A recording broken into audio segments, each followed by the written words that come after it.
still dealing with 160. America's still dealing with 160,000 COVID infections a day, okay? And tonight, President Biden is going to lay out his plan to fight it. Now, people are wondering if there's any unifying message he could possibly give. I don't think so, because he's giving it. He said, listen, maybe you should do this, think about this. You know, I'm terrible. I'm like, he should come out and say, look, if you want to open up the country, put the damn mask on. Get the shot. And then go back in the White House. But he can't do that. But the other day, Howard Stern weighed in with a much different approach. Take a look. When are we going to stop putting up with the idiots in this country and just say, it's mandatory to get vaccinated? Their freedom. I want my freedom to live. I want to get out of the house already. I want to go next door and play chess. Yeah. Now, see, do you know people would lose their minds if Joe Biden just busted out with that, just like that? Yeah. I personally would love to see it, but I don't think people could handle it. But does he need to give people a wake-up call tonight? I mean, they're not awake yet. This whole idea, this delusional, evil idea that you get to do whatever you want and the rest of the world be damned is really terrible. You gotta identify those people and bring them out into the open so you know who they are. Right. You know who your friends are by how much they care about you. Amen to that. That includes COVID. If you're willing to walk among us unvaccinated, you are an enemy. That's Gene Simmons not mincing words when it comes to how he feels about people who refuse to get vaccinated against COVID-19. The Kiss singer told Steve Harkins on Talk Shop Live's Rock and Roll channel that he doesn't want to put his life at risk by associating with the unvaccinated. I don't care about your political beliefs. You are not allowed to infect anybody just because you think you've got rights that are delusional, of course. You don't have the right to go through a red light. Actually, the government has the right to tell you to stop. You have to put on a seatbelt. If they tell you you can't smoke in a building, you can't smoke in a building. And that's not because they want to take away your rights. It's because the rest of us hate it. We don't want to smell your smoke.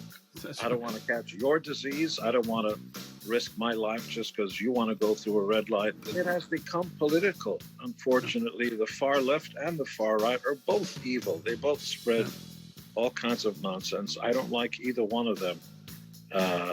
Politics are the enemy. Humanism and humanity is what we should all be concerned about. Love thy neighbor as thyself. For God's sakes, if I'm going to yawn in your presence, I'm going to put my hand up in front of my mouth. Yawning is not a life-threatening event. You having COVID might be a life-threatening event, and I don't want to catch it. Positive, Gene Simmons. Earlier this month, I talked to him as the band readied for that tour. The coronavirus was a concern. Usually, by the way, I would be farther away from you. Gotcha. Even though we've been vaccinated, even though we have masks on, just that extra layer of we respect you. And to all the deniers out there, the earth is not flat. The question I have is, if you sneeze, you automatically cover your mouth. If you yawn, you cover your mouth. Why wouldn't you wear this just to respect your neighbors?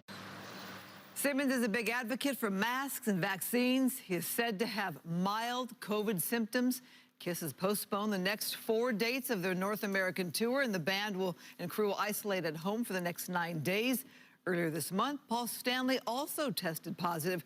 Well, good news for local fans. Kiss is back on stage on September 9th in Irvine. There's still people that live in denials. There's still people that don't believe in masks. There's still people out there that say, well, we don't have to do social distancing and all this kind of stuff. There is misinformation out there. And my point of it was basically, look, there's no one that knows more about a virus than I do, because I studied this issue for 50 years. And the same is also with the virus. There are people out there that are experts that study this year after year after year, and that are experienced, like Dr. Fauci, that has been in this, probably for his entire life. I mean, why would you not believe someone like that? So, and there's so many other scientists out there and experts on this subject. So I believe them and I follow them very carefully. And of course, sometimes things are happening that are unexpected. So then you have to make the adjustments and all that. But I think people should know there is a virus here. It kills people. And the only way we prevent it is to get vaccinated, to wear masks, to do social distancing, washing your hands all the time, and not just to think about, well, my freedom is being kind of disturbed here. No, screw your freedom. Because with freedom comes obligations and responsibilities.